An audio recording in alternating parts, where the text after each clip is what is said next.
Thyroid म्हणजे नेमका काय आजार आहे आणि तो कोणत्या गोष्टीमुळे होतो आणि त्या संदर्भामध्ये आयुर्वेदामध्ये कोणकोणत्या गोष्टींचं वर्णन केलेलं आहे. नमस्कार, मी doctor Avdhut Ranganath Shinde, Ayurveda consultant at Shri Vishweshwaranand Ayurveda Islampur. तर थायरॉइड नावाचा जो आजार आहे तो आज बऱ्याच स्त्रियांमध्ये वर्णन केलेला आहे किंवा बऱ्याच स्त्रियांमध्ये कॉमन आजार आहे. तर या संदर्भामध्ये हायपरथायरॉइडिझम आणि हायपोथायरॉइडिझम हे दोन आधुनिक शास्त्रानुसार प्रकार दिलेले आहेत.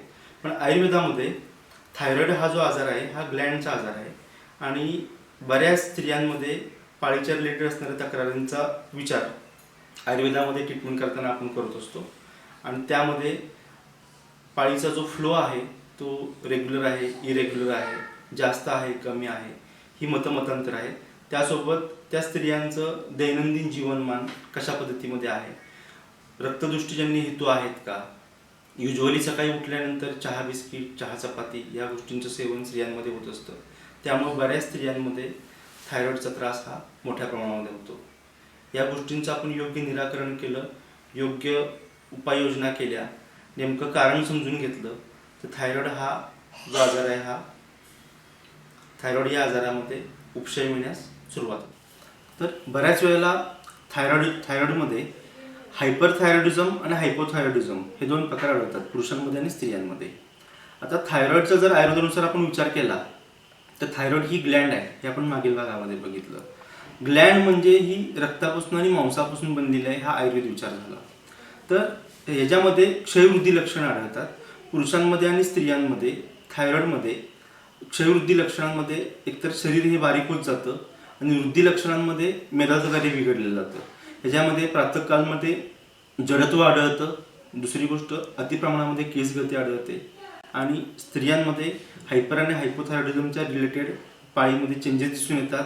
मोठ्या प्रमाणामध्ये हेअरफॉल होतो आणि ह्या सगळ्याचा परिणाम हा PCOD, PCOS किंवा इन्फर्टिलिटीकडे सगळ्या गोष्टीचा विचार होतो. बऱ्याच वेळेला हायपरथायरॉइडिझममध्ये नेक रिलेटेड स्वेलिंग आपल्याला जाणवतं.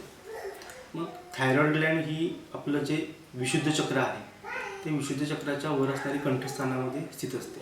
त्याच्या बॅक साईडला सर्वायकल C1 नावाचा वर्टिब्रा असतो. तर थायरॉइडच्या ग्लँडमध्ये असणारं जे स्वेलिंग आहे त्या स्वेलिंगसाठी आपण घरगुती उपायामध्ये काय करू शकतो.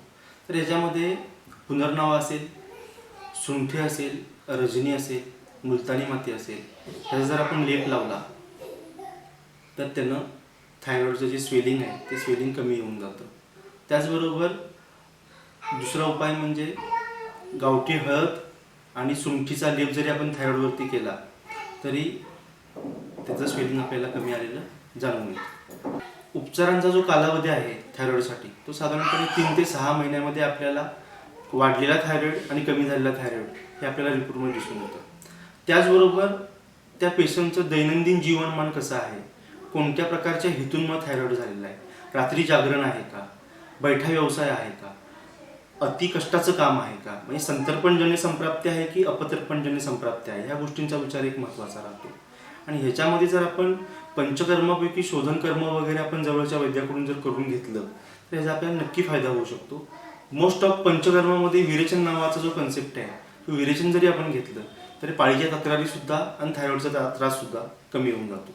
अशा मोस्ट केसेसमध्ये आपण चांगले रिझल्ट दिलेले. पण थायरॉइडमध्ये आहाराचं व्यवस्थापन जर बघितलं तर ह्याच्यामध्ये जे रक्तदृष्टीजन्य हेतू आहेत त्यामुळे वात प्रकोप झालेला आहे आणि त्यामुळे रक्ताची दृष्टी झालेली आहे. तर ह्या गोष्टीमध्ये शक्यतो वांग, बटाटा, पावटा, वाटाणा, तुरीची डाळ, चण्याची डाळ, जेवणामधनं नित्य स्वरूपात दही, शिळं अन्न, बेकरीजन्य पदार्थ, चिकन, मासे ह्या गोष्टी मोस्ट ऑफ जर आपण आहारामधनं अवॉइड केलं तर आपल्याला थायरॉइडचं जे वाढलेलं प्रमाण आहे ते झपाट्याने नॉर्मलला आलेलं दिसून येतं. तर आता कोणकोणत्या गोष्टी खायच्या तर ह्याच्यामध्ये आपण मूग, मसूर, दोडका, फ्लॉवर, भेंडी, गवारी, दुधी, कारलं, कोबी या गोष्टींचं जर आपण नित्य आहारामध्ये व्यवस्थापन केलं, त्याचबरोबर देशी गाईचं सात्विक तूप हे जर खाल्लं, देशी गाईचं दूध आहे ते सकाळी ब्राह्ममुहूर्तावरती आपण रसायन काळी जर घेतलं तर आपल्याला नक्की थायरॉइडचा जो आजार आहे हा कमी आधाराला दिसून येतो.